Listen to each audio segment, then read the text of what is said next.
Citytalk 105.9 official podcasts online at citytalk.fm. Citytalk 105.9, the best of Roy Basnett. Hello and welcome to this week's podcast from the Roy Basnett Show. This week we're in conversation with Peter Joseph, producer and director of the controversial movie Zeitgeist. The film focuses on three main areas: religion, the events of 9/11 and the American Federal Reserve Bank. Peter also talks about the sequel to Zeitgeist, Zeitgeist Addendum, the Venus Project, and how technology is advancing so fast that most people would not be able to comprehend its capacity. It's a fascinating listen and I hope you enjoy it. City Talk 105.9, the best of Roy Basnett. Good morning, Roy. How are you? Yeah, pretty good, mate. And first of all, I've got to say thank you very much indeed for taking time to speak to us here on City Talk. Real pleasure. No problem. I've got to ask you this. First question I put to you then, Peter. Why would a filmmaker, if you like, want to make a film and then, if you like, give it away, make it freely available for everybody? Well, it comes down to intent. Most people in this environment tend to make things to sell, and there's always a certain degree of altruism with filmmakers and artists and writers and things like that. But in the back of most minds, people need to sell things in order to survive. And of course, that inhibits their creativity, that inhibits their intent, that inhibits their purpose. And on a larger scheme, and we can address this later, why I advocate the removal of the profit system, this is one of the tenets of that, is because unfortunately in our system, with the motivation for profit, everything becomes subtly distorted. And this is a very, very vast topic and something not many people think about. But to simply answer your question, I put the film out there for free because I felt it was that important to get it out there. Yeah. I mean, the film is there for free. You can download it for free. I do have $5 DVDs. It's up to people to buy them. They can either watch it for free or not. Right. I mean, I do unfortunately live in a monetary system, so luckily, in my experience and what I've done with my prior work, I've been able to, whore myself out as I've needed to, so I can maintain a certain degree of dignity with these films, so I don't have to, restrict their usage as most corporations would. Because typically, if I was picked up by, say, a major distributor, which I refuse, they would take my film off the internet in a second, and they would, hoard it like most distribution companies do. Well, very possibly make a few adjustments to it, I would have thought. Oh, absolutely. So the integrity of it was, to make, and plus it's a great slap in the face to, poetically, a great slap in the face to this kind of corporate industry that, again, seeks profit over everything else, and sadly that is the general nature of most people in our culture today, which creates all sorts of horrible aberrancies in the behavior of people at large. Yeah, and this is generally when you talk about living in a society which is not based around a monetary system is the fundamental basis of your second movie, Addendum. We'll come back to that in a short while. Sure. Let's talk about the first movie. Tell us basically what the message is within the first movie and talk about the three main areas which you focus on. Well, hence the movie named Zeitgeist, which is typically defined as the spirit of the age, or sort of metaphysically there's elements to it. But ultimately my interpretation was, what is the collective consensus of most historical events? What do people believe? Why do they believe it? Have they really thought about what they believe? And I found that religion, of course, and in the closer examination for that particular part of the first part of Zeitgeist, I use Christianity because there's the most prevalent information in regards to the actual historical basis of Christianity, how it was derived from pagan religions. It was the most present as opposed to Islam and Judaism, because Judaism goes back way far and Islam is way too new. Islam is actually much easier to debunk in an odd way, but Christianity has the bulk of the material when it comes to understanding the actual sources for the stories and why they emerged. But to answer your point before I go off on that tangent, religion, of course, is essentially a mythology. It invades the zeitgeist of a large amount of this world population that we know. People are brought into this belief system, yet they tend not to question it. Instead of scientific rigor and intellect and deduction and logic, they're given faith, when faith is basically a rejection of new information. So this is a very important thing, and this is the basis of mythological thought as a whole. So then I moved to 9/11, which I thought was basically a religious myth in and of itself as well. Naturally, when 9/11 happened, I believed exactly what everybody else believed. I had a certain degree of, we have fundamentalist Islamic terrorist extremists, and they've decided to do this. And years went by and I believed this as most people did.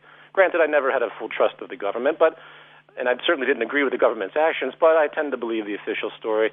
And eventually, through time, new information came out, and I was blown away by what I came to understand about how false the government story was, and more importantly, and why it's in the film, apart from relaying these new truths that have constantly emerged, is to point out the fact that the psychological climate, the sociological zeitgeist, had been so incredibly manipulated by the story that was put forward by the U.S. government in regard to these attacks. And it really did change everything, you know. And luckily, up until now, things have slightly subsided. It's not as awful as it was with these incredible restrictions on human liberties, on civil liberties, especially in the States, all this beefed-up security, all these incredible wars. You know, things have gotten... It was used as a major psychological ploy for the power structure to manipulate and gain more control over their interests and society at large. And that is essentially, in an odd way, a religious, mythological notion. And people, of course, they just accept it. They have their brainwashing of nationalism. They have their brainwashing of believing that their country is a form of family. And, you know, this has been going on. It's how you control society. You control society by making them feel like there's an enemy and that you're a part of some other group that is the savior group. So it's almost like when you talk about the Christianity there, that trust us because you have to have faith in it, and you have to have faith in God, if you like. And with this particular 9/11, then you should have faith in your government. It's the same. Right. Is that the same kind of principle, really?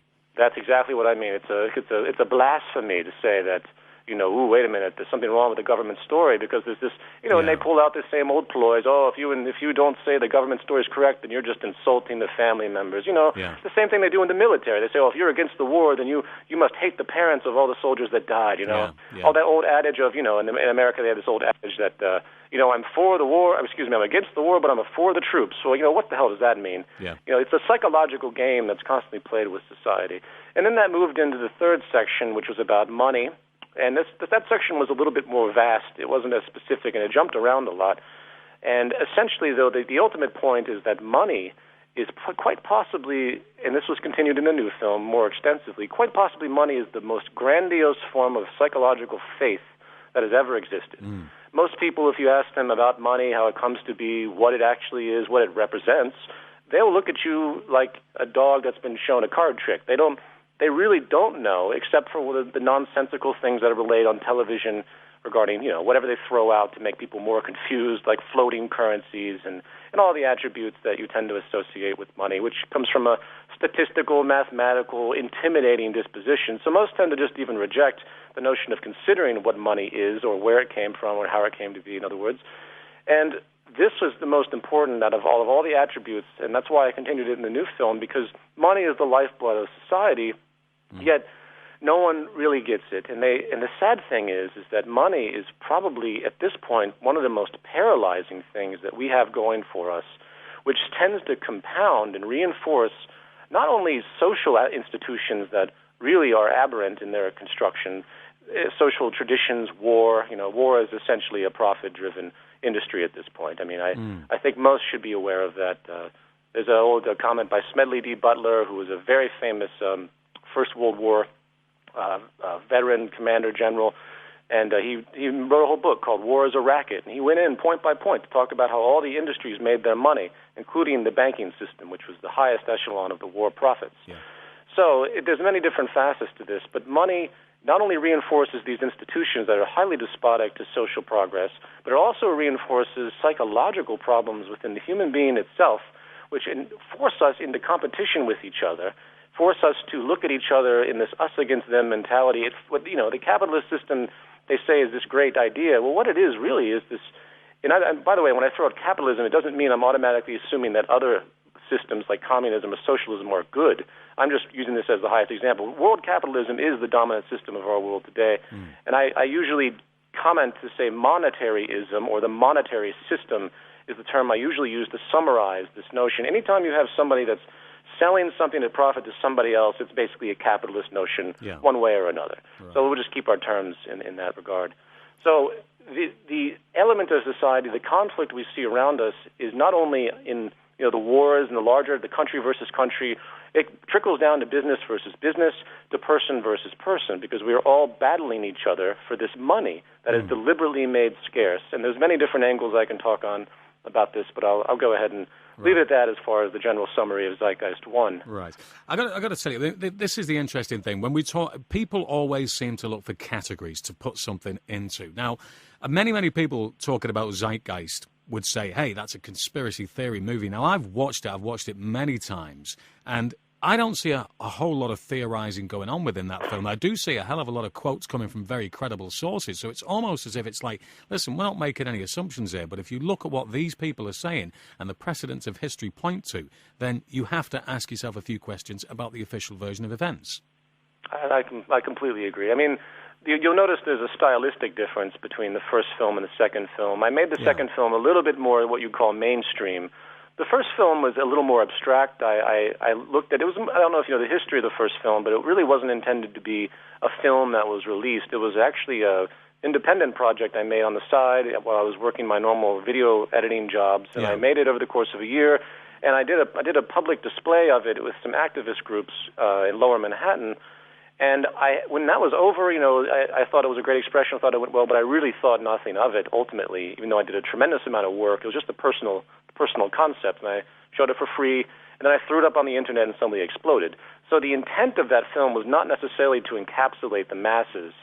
And I point that out because there's a lot of seemingly people say conspiratorial because I use a lot of rhetoric, and it's an artistic work, and that's something that people tend to miss. And granted, that the interesting thing about that is people have a dramatic degree of interpretation of that film, which I'm sure you've heard, which is both good and bad. And I actually kind of appreciate the way that film inadvertently turned out. But I agree. I revised that film twice, and I made sure everything was extremely solid. You'll have people debate to the end of time about certain religious notions, and they'll condemn it as a conspiracy movie. Well, whatever. You're going to get that type of effect with anything that challenges the establishment. I guess the thing is, though, as you just mentioned there, Peter, it's Peter Joseph we're talking to on Citytalk 105.9, the writer, producer, director, you name it, of the movie Zeitgeist. I suppose the thing is, if people do interpret it in different ways, then that is implying that people are thinking, and isn't that mission accomplished from your point of view? Oh, absolutely. I think so. Granted, there's never a set positivity. Some people, I think, are religious.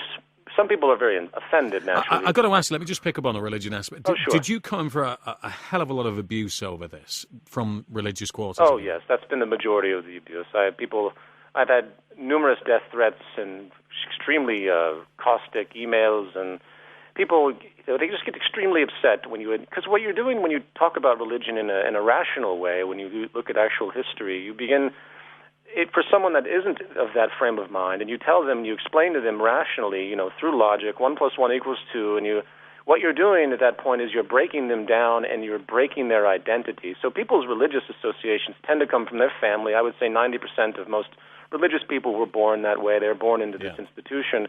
So what you're doing is you're breaking their associations, and it's a very complex and difficult thing for people to bring that up to think what they've been believing their whole life is perhaps not true or not what they thought it was, and they reject badly, sort of, like pulling the carpet out from under them. And I can understand that. And I'm much more gentle these days when I speak of religion because I know how difficult it is, and I could appreciate that. I mean, any of us are challenged on what we thought was true. Grant, believe me, I've had the rug pulled out from under me over and over again. And what I realized is that true awareness has nothing to do with, true awareness is really the ability to let go and the ability to change and to accept new information when it comes along. And that's just something that hasn't quite persevered for most of the public at this point.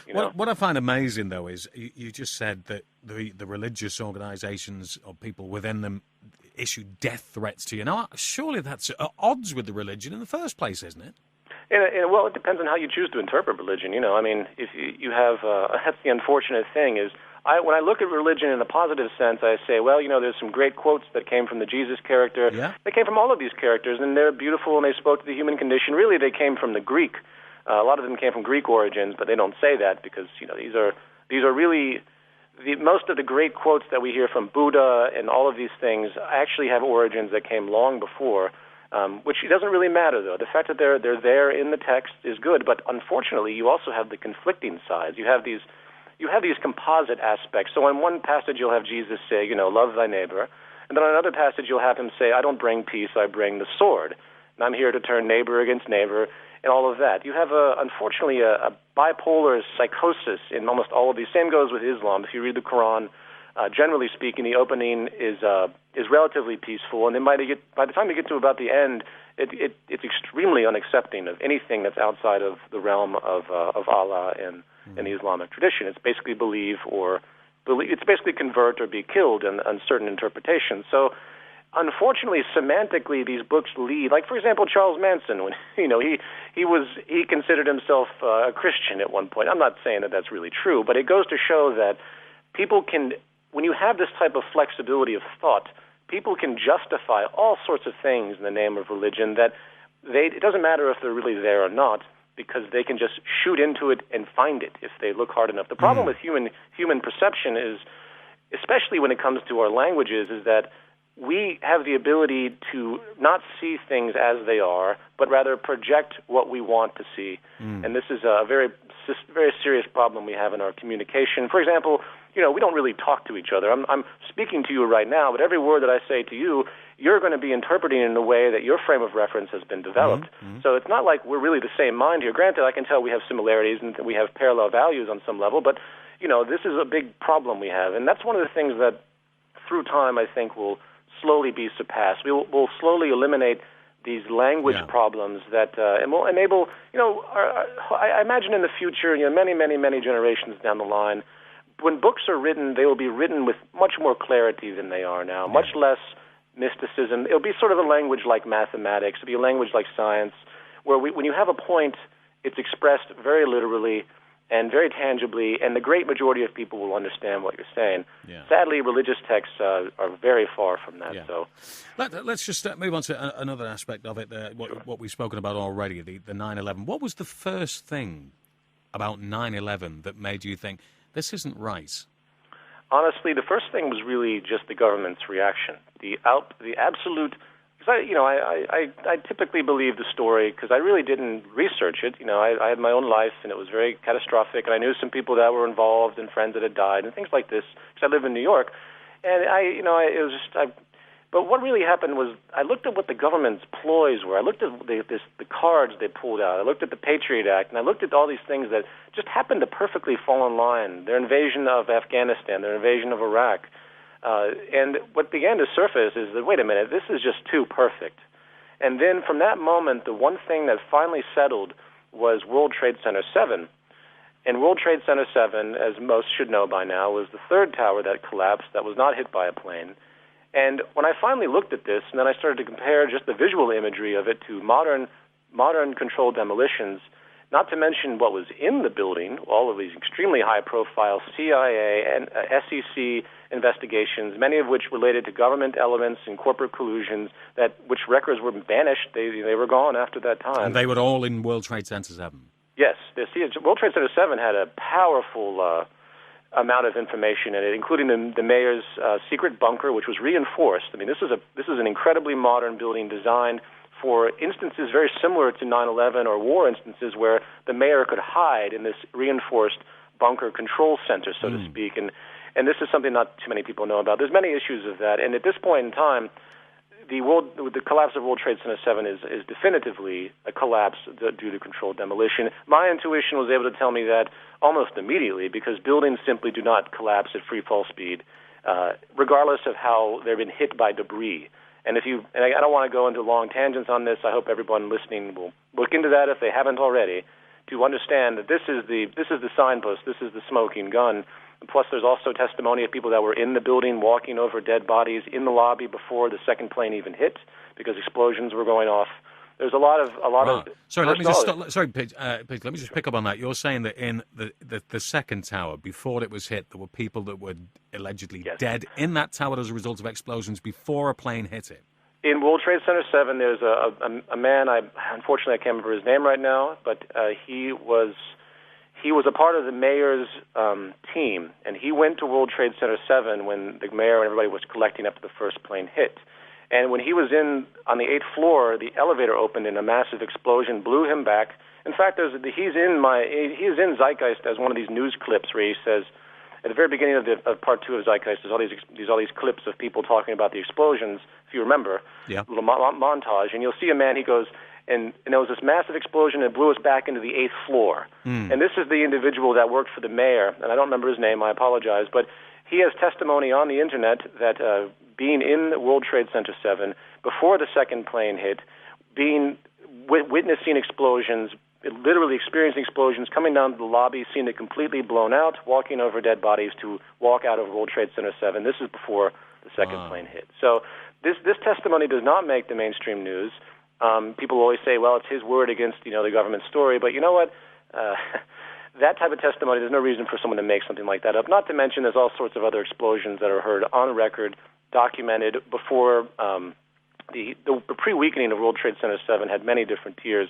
And there's certain newscasts that had the collapse of Tower 1 and 2, all the people were scuffling about, and then you start to hear these pre-weakening explosions for World Trade Center 7. Not to mention there's video of the police telling everybody to stand back. There's basically announcing a countdown, saying that everybody get back, World Trade Center is about to blow. And, of course, people will reinterpret this to say that, they just knew it was going to come down. Well, that's nonsense. It's nonsense to think that anyone would have known that massive 17-story skyscraper that was extremely modern, structurally reinforced, would just randomly collapse because it got hit by some debris a block away.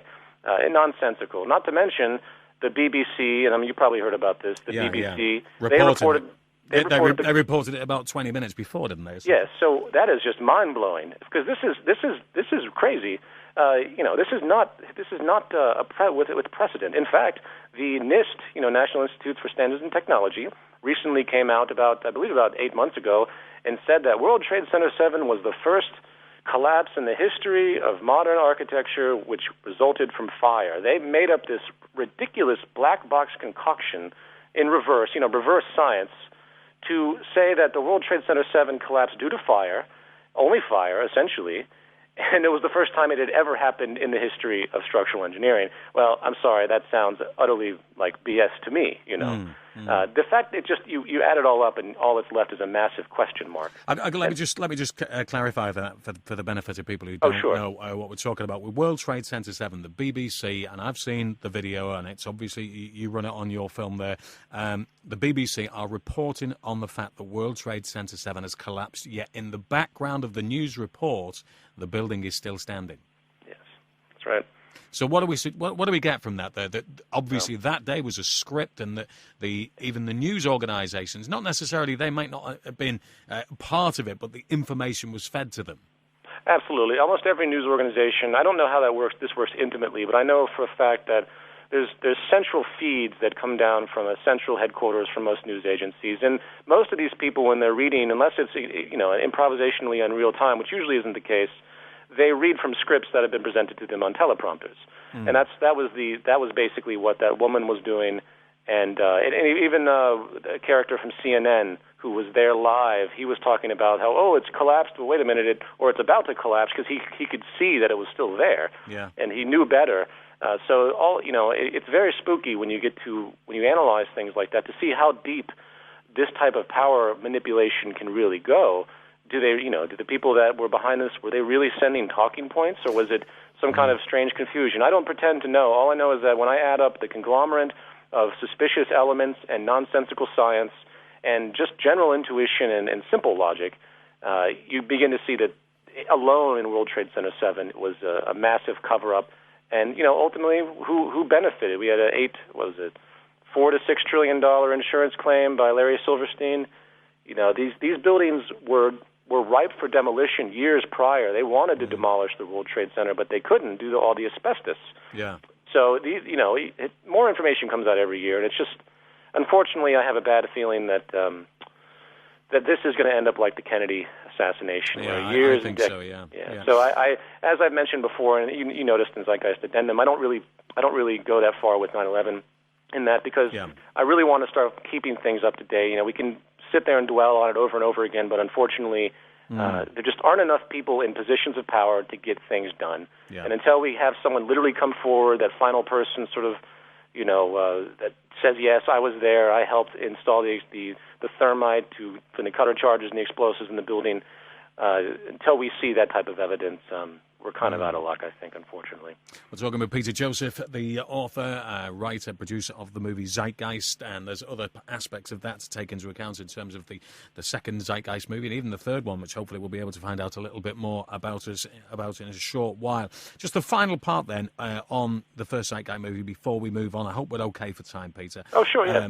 And then we can talk about Addendum and what you've got coming up. The financial aspect of it, I mean, this is one of the things that I found fascinating about your movie. The first one, I had so many people. I mean, it is incredible. You must have had a huge amount of hits on the likes of Google Video for people who want to watch this. The amount of people that were emailing me saying, you have to watch this film, you have to watch this film.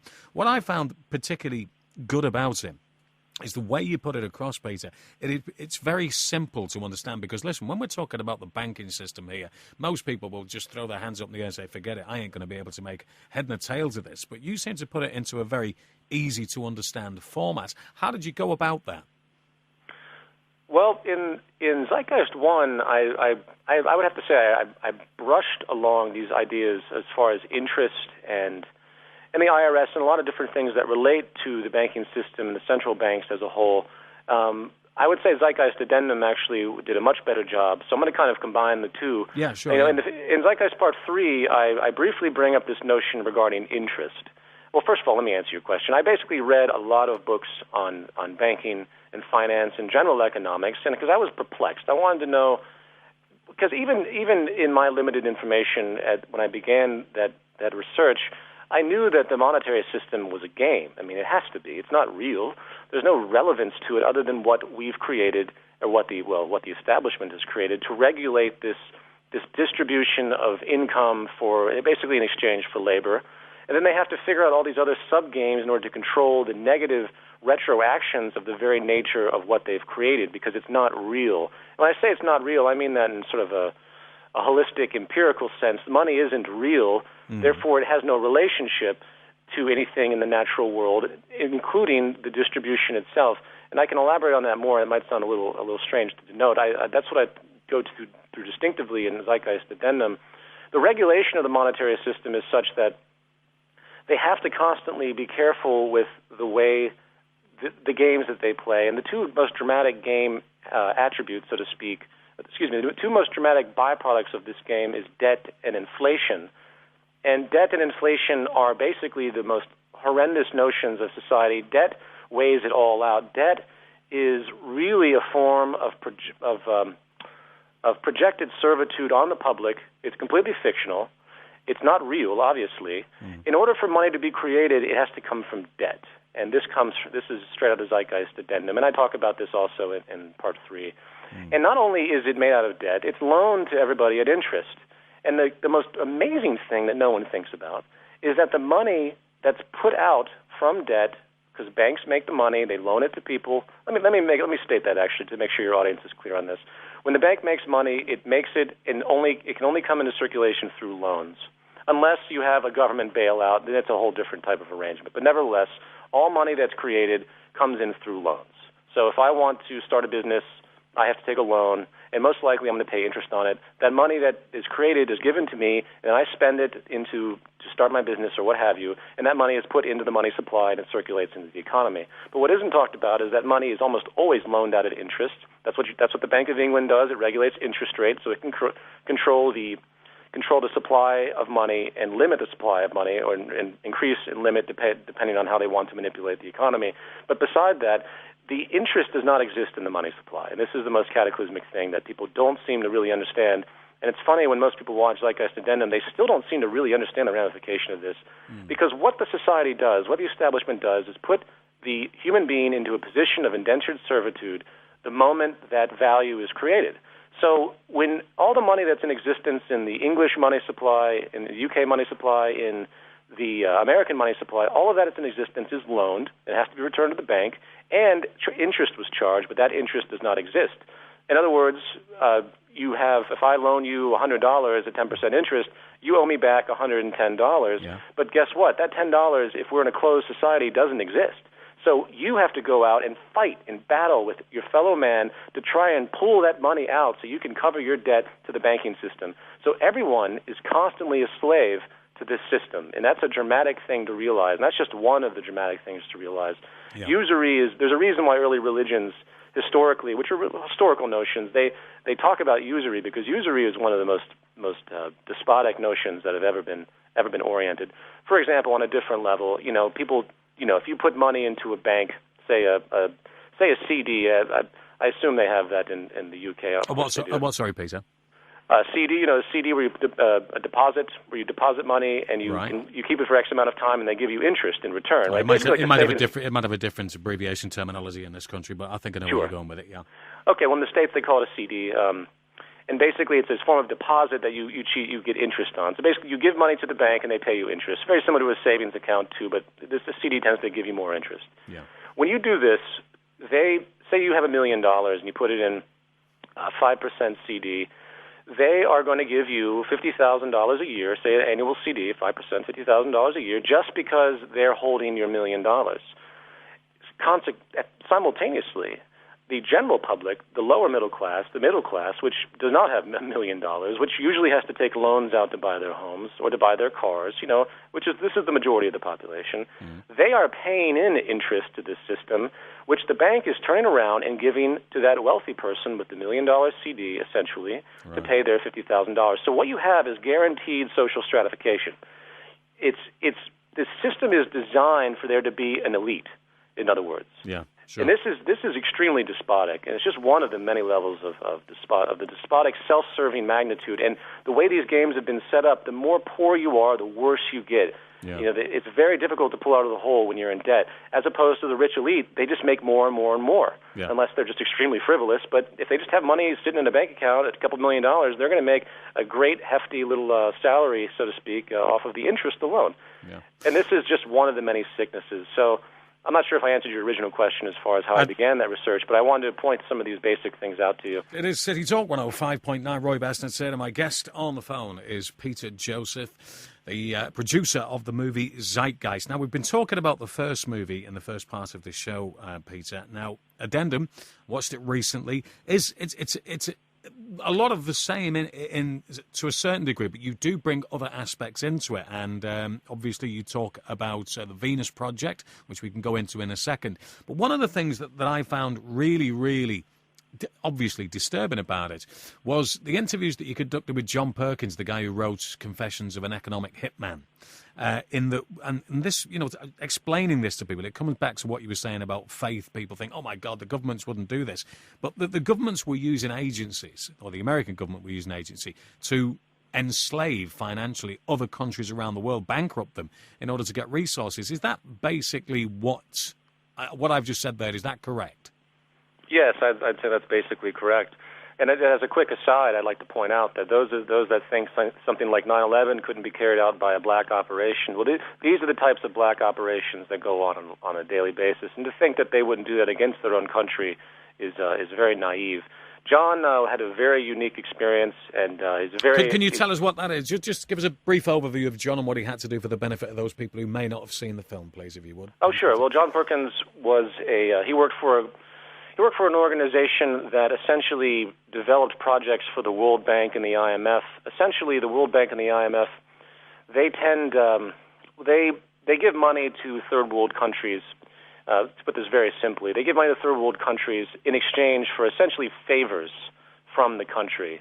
So, for instance, if loans are given for X amount of purpose from the World Bank will ask for some type of resource exchange, typically, or austerity to be imposed upon that country for the benefit of its corporate constituents. I say that very tangibly because that's literally what it is, and it really isn't some sort of conspiratorial notion. Anybody that's ever dealt with the World Bank, Jamaica is a great example, will tell you outright that the World Bank doesn't just loan money for fun.